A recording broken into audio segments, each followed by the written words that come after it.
नमस्कार मित्रांनो, मी स्वाती तोरसेकर एशा पृथ्वीमध्ये तुमचं स्वागत करते.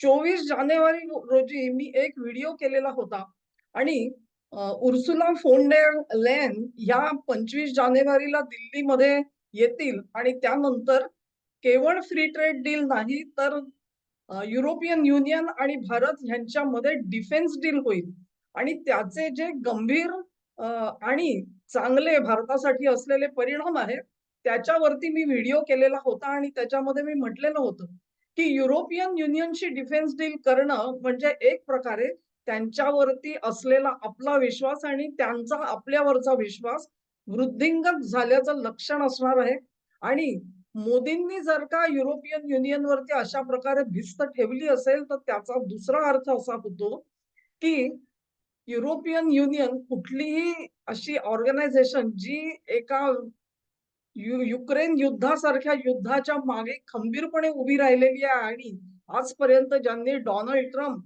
यांनी दिलेले शांतता प्रस्ताव ठोकरून लावलेले आहेत, ते युद्ध जर का थांबवायला ते तयार नसतील, तर मोदींना डिफेन्स डील करता येणार नाही, असंही मी म्हटलेलं होतं आणि म्हणून जर ह्याच्यावर सामंजस्य नसेल, तर डिफेन्स डील करण्यामध्ये मतलब नाही. आणि जर का डिफेन्स डील होणार असेल, तर तसं सामंजस्य झालेलं आहे आणि मोदींची मध्यस्थी दोन्ही पक्षांना मान्य असेल आणि त्याच्यामध्ये त्यांना कदाचित जर का अभूतपूर्व यश आलं, तर त्यांची वाटचाल ही नोबेल प्राइजकडे व्हायला पाहिजे, असंही मी त्या व्हिडिओमध्ये म्हटलेलं होतं. एक प्रकारे असं जर का खरोखरच झालं, आजच्या घडीला म्हणजे सांगण्याचा हेतू हा आहे, की अँटोनियो कॉस्टा इथे आलेले होते. ते युरोपियन काउन्सिल म्हणजे त्यांच्या संसदेचे प्रमुख आहेत आणि त्यांनी ही अपेक्षा व्यक्त केली, की मोदीजी या प्रकारामध्ये तुम्ही पुढाकार घ्या आणि आता युक्रेनचं युद्ध जे आहे ते थांबवण्यासाठी आम्हाला मदत करा. ही जाहीर विनंती करण्यात आलेली आहे आणि त्यातून एशा पृथ्वीचा जो निष्कर्ष होता 24 जानेवारीचा, की डिफेन्स डील होणार असेल, तर हे सुद्धा त्यात अंतर्भूत असेल. हे जे मी म्हटलेलं होतं त्याच्यावर शिक्कामोर्तब झालेलं आहे.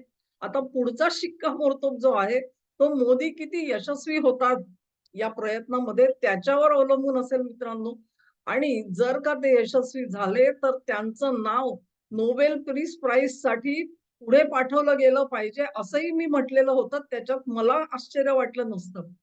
कल्पना करा तुम्ही, की ज्या शांतता प्रस्तावाला धरून डोनाल्ड ट्रम्प हे त्या नोबेल पीस प्राइजसाठी स्वतःचा हक्क जाहीर करत होते. तो प्राइज जर का त्यांनीच ठोकरलेल्या आणि सणसणीत गालफडात ज्यांच्या मारली, त्या मोदींना मिळाला, तर तिथे काय चरफड होईल याची तुम्ही कल्पना करा नुसती.